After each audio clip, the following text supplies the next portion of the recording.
Dolor y miseria en Cisjordania y Gaza serían las consecuencias de desmantelar la Agencia de la ONU para los Refugiados Palestinos. Es la defensa del comisionado general de este organismo tras la controversia por los presuntos vínculos de la agencia con Hamás, denunciados por Israel.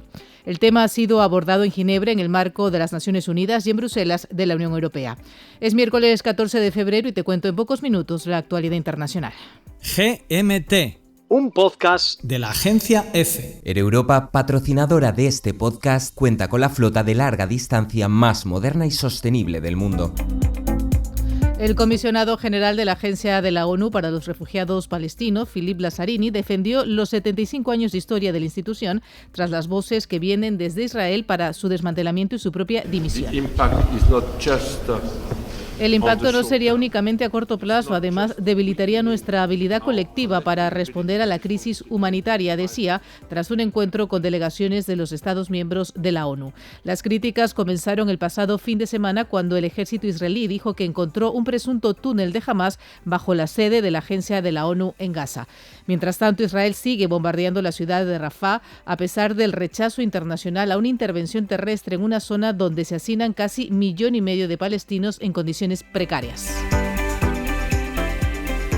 Crisis climática e inseguridad alimentaria están forzosamente relacionadas con la proliferación de conflictos armados. Este es el tema que se ha abordado en el Consejo de Seguridad de las Naciones Unidas este mes. El asunto ha sido iniciativa de Guyana, que preside en febrero el Consejo. Y si bien en principio es uno de los asuntos que goza de mayor consenso mundial, Rusia y China por un lado y Estados Unidos y Europa por el otro volvieron a chocar en sus opiniones. En el encuentro se refería al asunto el secretario general de la ONU, Antonio Guterres, que decía que el hambre es un combustible para la agitación social. Europa vuela más de 50 destinos de Europa y Latinoamérica. Descubre el tuyo en ereuropa.com. Europa, tú decides. La detención de la activista venezolana Rocío San Miguel, presidenta de la ONG Control Ciudadano, encendió las alarmas de la comunidad internacional de organizaciones defensoras de derechos humanos que condenan la acción y exigen la liberación de la abogada aún desaparecida. En las últimas horas, la Comisión Interamericana de Derechos Humanos, Amnistía Internacional, la Misión Internacional Independiente de la ONU para Venezuela, cientos de ONG locales y hasta el gobierno de Estados Unidos manifestaron su preocupación por la detención de San Miguel hace ya 5 días.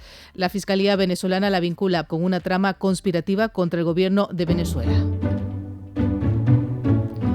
Terminamos con una reflexión sobre el mundo actual del filósofo estadounidense Daniel Dennett, que ha dedicado su vida a estudiar la religión desde el ateísmo, la conciencia y la evolución. Ahora, a sus 81 años, dirige su atención hacia la inteligencia artificial. Dice Dennett desde Marruecos que la IA tiene el poder de crear personas falsas y convertirse en un arma de engaño masivo. Por aquí nos despedimos. En Brasil, miles de personas apuran las últimas horas del carnaval. GMT. Un podcast de la agencia EFE. Europa, patrocinadora de este podcast, cuenta con la flota de larga distancia más moderna y sostenible del mundo.